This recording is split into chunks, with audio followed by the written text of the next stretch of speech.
It turns out that this hairless beast, found wandering the streets of California, is an animal nobody would have predicted.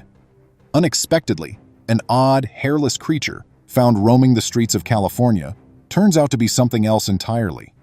Finding different species on the side of the road is nothing new. There are raccoons, dogs, cats, and other creatures. These animals would frequently wander aimlessly and conceal themselves beneath trash cans. However, have you ever seen a really peculiar, unusual, and unearthly species of animal when out and about in public? You may be certain that your heart would skip a beat if you had ever experienced such an encounter.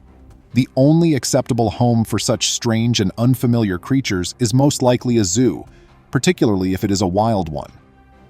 One such encounter left the people of California terrified when they eventually identified the beast they had never seen before. Welcome to USA Stories channel. Do not forget to subscribe and activate the bell button to receive all new updates. Now let's go to the story. It was time to celebrate. Christmas was almost here. While everyone was delighted and excited, a strange stranger, who had entered unexpectedly and strangely, suddenly drew the inhabitants' attention. What kind of animal had they never seen before? Behind the trash cans was where the unidentified intruder was lurking. It looked a little afraid, and it spilled a number of garbage cans in its panic. People initially thought it might be a possum or raccoon, but they were mistaken. Chaos was caused by its strange and sticky look. Everyone bought gifts for their friends and family as they got ready for Christmas.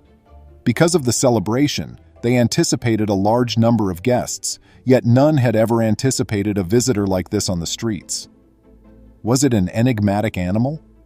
If this species had behaved like any other, people would never have even noticed it. This monster attracted a lot of attention since it frequently dumped trash onto the streets.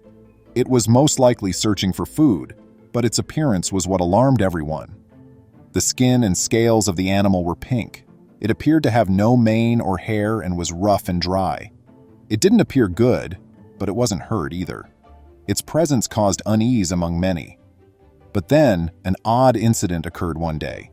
This strange-looking animal used to wander the houses and streets. Everything was okay up until the day it made the decision to dig holes in the backyards of the occupants. It would be a disaster and completely destroy the gardens. It was now the source of concern. It was just part of the animal's habit. The neighborhood would complain about this monster on a daily basis. Since none of the villagers understood what this animal was, they were afraid to approach it. Furthermore, approaching a wild beast like that might be risky. It was becoming more and more vital for humans to identify this species. They had to get in touch with some specialists and request assistance. They had no idea what a horrible beast they had been residing with. Everyone initially believed that the animal had most likely escaped the zoo. They made the decision to get in touch with the zoo administration, but they were unaware of any missing animal incidents, at least not that appeared as strange as this one. The Fund for Animals Wildlife Center was then contacted by the locals. They might be able to assist them. Located in San Diego County, near Ramona, California, the Fund for Animals Wildlife Center is an affiliate of the Humane Society of the United States. This group offers numerous animal and avian species medical and rehabilitation services. This was the best option for requesting assistance. Even the Humane Society workers were perplexed when the locals described the monster to them. They were unable to identify the beast that the locals were discussing. They made the decision to go there and capture the animal. The animals were characterized by the inhabitants as being of a peculiar kind. It had rough, pink skin, large ears, and several types of paws. Its skin also exhibited dark areas and a few dry lumps. Nobody knew the nature of this beast. The volunteers themselves were eager to learn the identity of this monster, as they had never encountered one of this kind.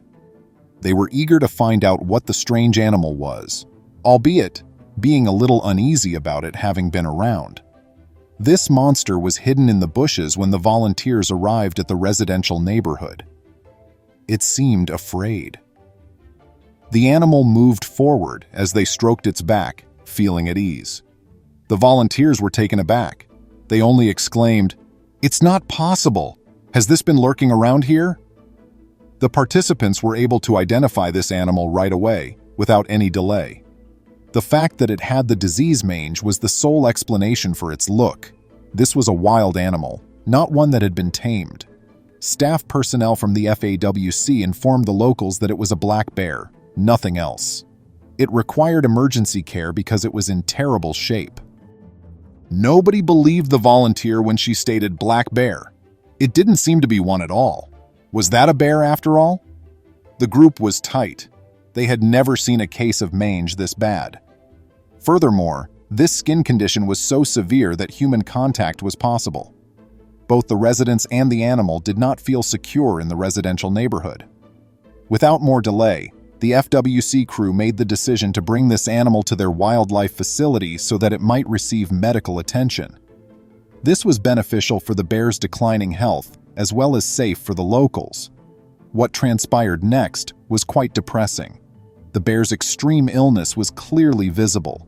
He was small and skinny, and because of his illness, his condition only became worse. This bear's primary motivation for rummaging through trash cans for food was this: thank goodness the bear could now be attended to. The director of FWC, Matthew Anderson, expressed his concerns in an interview. He said, "This was the most extreme case we've seen in the history of our wildlife center." Furthermore, he referred to this animal as fortunate, stating, "There's no way he would have survived on his own if he hadn't been brought here. He was in very terrible shape." The bear was brought into the FWC center right away. For this sad animal, the helpers had already made provisions. They were aware that he required attention, care, and, most importantly, medical assistance. Since he was brought to the center on Christmas Eve, the members gave him the name Eve. This new member was closely observed by the physicians and personnel. They provided him with much-needed nourishment through his meals and set up a customized bear apartment for him. At first, the bear would not react, but with time, he adjusted to his surroundings. Eve had been on medication for about 8 months. His condition was periodically checked. After switching from a fully liquid diet to a semi-solid and solid diet, he progressively began to exhibit improvements in his meal plans.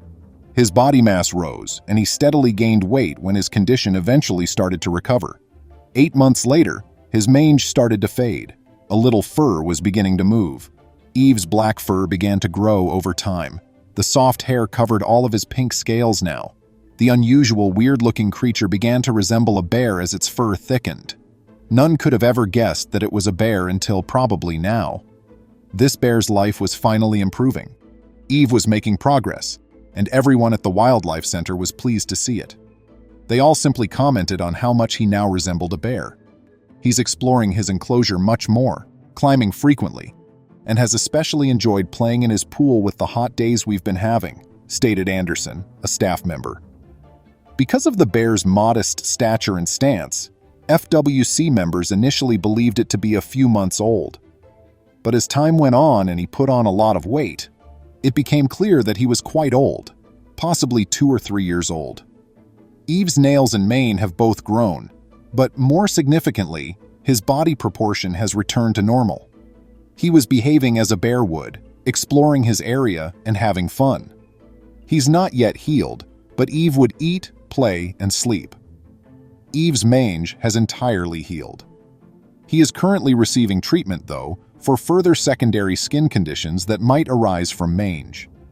He receives adequate care for his meals and medication, and he is constantly monitored. Anderson claims that they are in charge of Eve's health and that he is now doing fairly well. Furthermore, as soon as he is fully capable of supporting himself, they will release him into the wild. Only the people of California were able to give Eve a new start in life. Please consider thumbs up and sharing the video with your friends and family if you enjoyed it. Again, thank you, and see you in the next one. Please remember to subscribe to our channel, give us a thumbs up, and turn on the notification bell so you won't miss any of our videos. If you enjoyed the tale, the next video that plays on your screen will probably move you too.